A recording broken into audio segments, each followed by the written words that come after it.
promise fulfilled, a city saved, unveiling the significance of divine visitation in Genesis 18. Genesis 18 presents a crucial moment in Abraham's life, marked by a divine visitation that unfolds with profound implications. Imagine Abraham, the patriarch of faith, dwelling in the plains of Mamre. The scorching sun beat down on his tent as he sat at the entrance, seeking refuge from the heat. Suddenly, he looked up and saw three figures standing before him.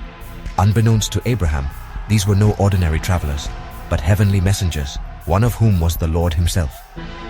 This encounter, overflowing with hospitality, promise, and intercession, offers timeless lessons for believers today. Join us as we delve into the rich tapestry of Genesis 18, uncovering its enduring message of faith, obedience, and the unwavering love of God. The narrative unfolds with Abraham's remarkable display of hospitality. Upon seeing the strangers, he didn't hesitate. He ran to meet them, bowing low to the ground as a sign of respect. "My lords," he said, "please come with your servant. Let me get you some water so you can wash your feet and rest under this tree." Abraham's generosity knew no bounds. He offered them bread, urging them to refresh themselves. Then he instructed Sarah to prepare a hearty meal, sparing no effort in ensuring their comfort. This was no mere courtesy. It was an act of reverence, an acknowledgement that sometimes we entertain angels unaware.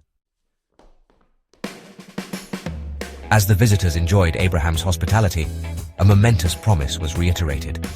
The Lord, reaffirming his covenant with Abraham, declared, "I will surely return to you about this time next year, and Sarah your wife will have a son." This announcement, echoing a promise made years earlier, carried immense weight. Abraham and Sarah were old, well past the age of childbearing. Yet, God's promise stood firm, a testament to his unwavering faithfulness. This section underscores the unwavering nature of God's promises.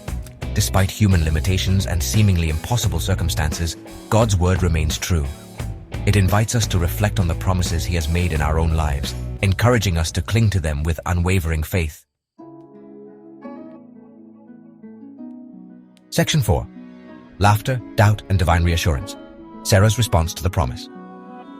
Overhearing the conversation from inside the tent, Sarah laughed to herself. "After I am worn out and my Lord is old, will I now have this pleasure?" she wondered silently. Her laughter was not malicious, but a mixture of disbelief and astonishment. Yet the Lord, all-knowing and compassionate, heard her. "Is anything too hard for the Lord?" he asked Abraham. "At the appointed time I will return to you, about this time next year, and Sarah will have a son." Sarah's reaction highlights the human tendency to doubt, especially when faced with circumstances that seem to contradict God's promises. Her story reminds us that it's okay to question and wrestle with our faith, but ultimately we are called to trust in God's power and timing. Section 5. Abraham's intercession, a testament to mercy and justice. The narrative takes a poignant turn as the Lord reveals his plan to judge the wickedness of Sodom and Gomorrah. Abraham, known for his righteousness, becomes an intercessor. He pleads with God to spare the cities if even a few righteous people can be found. "Will you sweep away the righteous with the wicked?" he boldly asks. "What if there are 50 righteous people in the city? Will you really sweep it away and not spare the place for the sake of the 50 righteous people in it?" Abraham's persistent intercession, bargaining with God for the lives of the innocent, reveals his compassionate heart. He understood the gravity of sin and the need for justice, but he also clung to the hope of mercy, even for those who seemed deserving of judgment.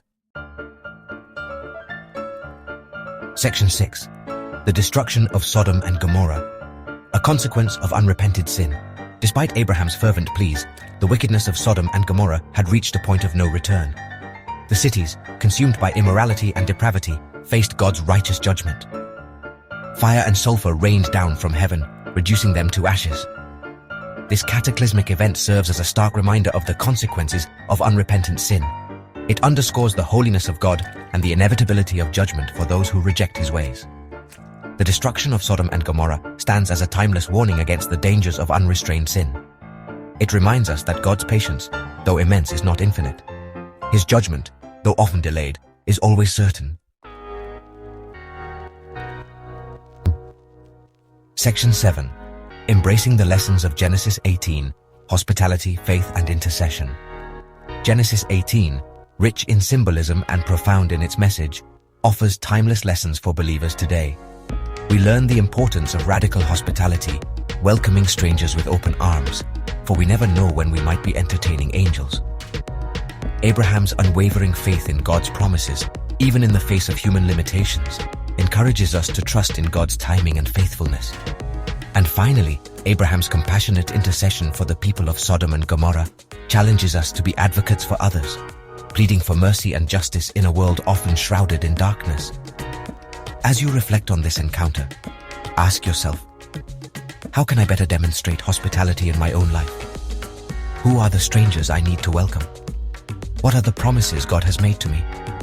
Am I clinging to them with unwavering faith, even when circumstances seem impossible? Who are the people in my life who need my prayers and intercession? How can I intercede for them, seeking God's mercy and justice on their behalf? May the lessons of Genesis 18 inspire us to live lives marked by radical hospitality, unwavering faith, and compassionate intercession, reflecting God's love and grace to a world in desperate need of it.